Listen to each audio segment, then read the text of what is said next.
घरातल्या भाज्या संपल्या की अशी काहीतरी आठवण येते की आपण एवढे दिवस काहीतरी ठेवलेल्या वस्तू ती भाजी नसल्यावरच आठवण येतात.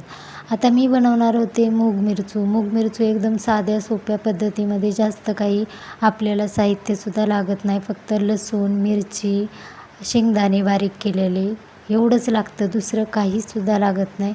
असं भाज्या करायच्या असेल तर भरपूर काही टाकूनसुद्धा चव येत नाही, पण तोंडाला चव नसेल तर हा एक पदार्थ असा आहे की तोंडाला चवसुद्धा येते. मूग मिरचू एवढं चांगलं आणि साध्या सोप्या, आपल्याला जास्त न काय टाकतासुद्धा बनवता येतं.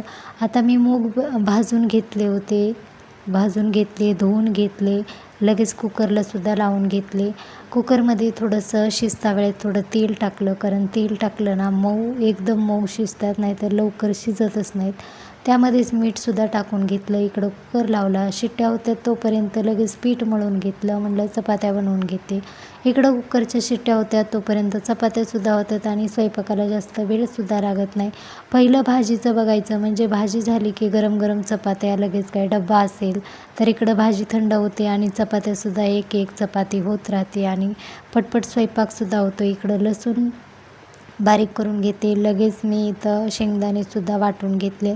आणि सगळं काही आपल्याला एकदम गावरान पद्धतीनं बनवायचं असेल ना तर मी खलबत्त्यामध्ये शेंगदाणे बारीक केले, मिरची, लसूण जे काय आहे ते बारीक केलं आणि लगेच ही डाळसुद्धा शिजलेली आहे. मूग शिजून झाली, त्याला थोडंसं चमच्याने व्यवस्थित बारीक करून घेतलं आणि लगेच त्याच कुकरमध्ये फोडणीची तयारी केली. थोडंसं तेल टाकलं, त्यामध्ये जिरे मोहरी टाकून घेतले.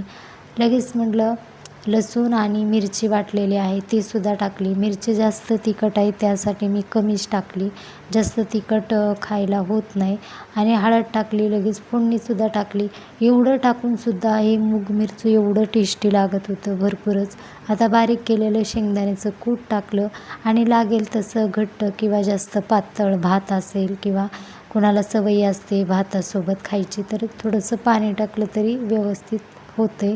लगेच त्या कुकरमध्ये मी भातसुद्धा टाकून घेतला, थोडंसं मीठ टाकलं, कुकर लावला आणि बाहेर कपडे वाळले होते ते कपडेसुद्धा बघितले सुकलेत का, कारण ऊन लागत नाही आणि पाऊस येतो का काय म्हणून बाहेर कपडे टाकता येत नाही. कपडे सुकले होते. भेटते, बाय.